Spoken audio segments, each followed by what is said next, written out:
Hello and welcome to Creative Practice with Greg Zabel. Today we're answering the question, what are the two ways to practice chords?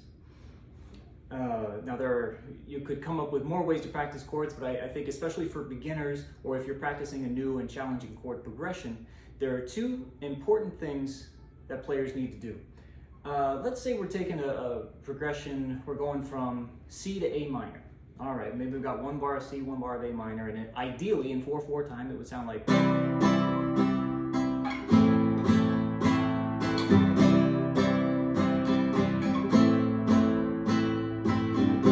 Just as an example, something like that, simple strumming pattern. There are two ways to practice chords. The first way is to check string by string. So this is the C shape. I'm omitting or muting the low E string. I don't want to hear it at all. I'm playing the 3rd fret on the A string. I'm playing the 2nd fret on the D string. I've got an open G string. And I've got the 1st fret on the B string. And one more open high E string. 5-string chord this is, C major. Okay, so that was it right there. I want to make sure that I go string by string and check that each string is ringing as clear and true as an open string. All of our chords should sound just like that. So what about, did you hear that G string? Now that's an open string. That's not even a string that I put a finger on, but that should sound clear. What's happening? I check, it's my 2nd finger. The flesh of the 2nd finger is choking. It's resting on that open G string and it's muting it. So I want to make sure that my thumb position is correct. I'm centered on the back of the neck. I want to make sure I have an open space between my hand and the instrument. If I had a fat expo marker, I ought to be able to stick that between my hand and the instrument. A lot of open space. Curved fingertips. I'm using the very tip of the finger to press in. At this time, I'm not laying my finger on the strings. So then if I play it like this now, I've checked my thumb position, I've checked that I've got open space, my fingers are curved, tips of the fingers, and there you go. Now I can hear the G string.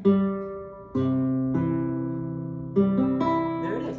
So, what about A minor? Oh, for some reason when I play A minor now, I don't hear that top string anymore. So let's check and see what's happening.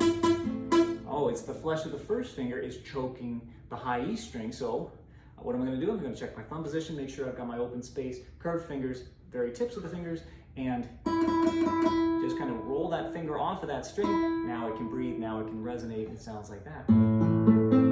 5 clear strings. Very good. This is another 5-string chord. All right, so those are the two ways. Now don't spend too much time on string by string because the second way to practice chords is actually more important in some ways. It's called transitions, working the transitions between the chords. When I work transitions, I don't care what the chords sound like, so I'm going to grab the neck of the guitar, just mute all the strings. I'm just going to focus on my left hand. What is the nearest path I can take to that 2nd chord? I've got C major, here's my 3rd finger, and the only change I need to make to get to A minor is I move this 3rd finger to the 2nd fret on the G string. These other 2 fingers, they're kind of like my anchor. I'm moving around them, but they stay firm, so the 3rd finger is rocking back and forth. That's the only change. It's like these 2 fingers are super glued to their position. Of course, the open strings remain the same as, oh, no they don't. The high E remains open, but now we traded out what was the open G. Now we put a note there so it's not open anymore, and now we have an open A string. So maybe I set a 1-minute timer and just focus on making this very simple transition. Because it's like taking our hands and our fingers to the gym. We're working this out. We've got to get the repetitions in. All right, and after a minute of doing that, then I'm going to listen to the sounds. And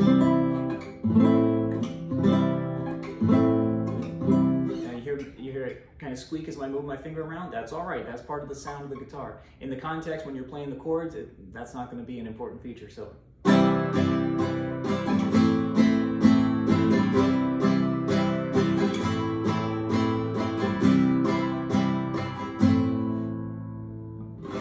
And after 2 to 5 minutes of practicing chords like that, string by string, and working the transitions, I'm able to play the progression in a clear and smooth way. This can work for any 2 pairs of chords, or maybe you've got a longer progression. I recommend breaking it down into pairs and work the most difficult transitions first. Maybe later on in the song, you're going from a C chord to a D chord. Well, there I have to hop every single finger to a new position. But this time when I work transitions, I'm going to focus on my fingertips arriving at the very same moment. It's not finger, finger, finger, finger, finger, finger. It's hand, hand, hand, hand. And as you're first starting out, don't worry about speed. You can see I'm actually missing it as I'm going that fast. But now I'm focusing, I'm zeroing in. Maybe I'll slow it down a little bit, just make sure.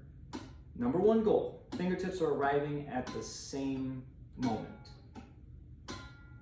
If you miss, that's okay. The more you do it, the more comfortable you're going to get. But don't spend any more time than maybe 2 minutes. Maybe you set a 2-minute timer. Don't spend more time than that, because the goal at the end of the day is to practice music. So let's say we're playing a chord progression that goes from C to A minor, C to D.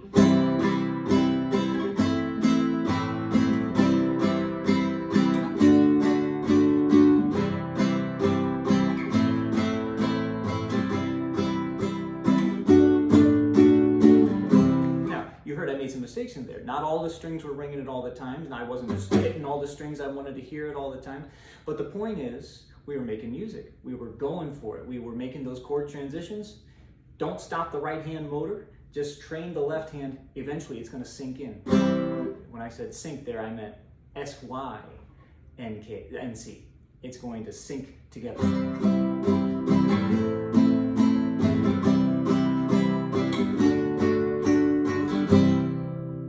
Thanks for watching, and have fun being creative.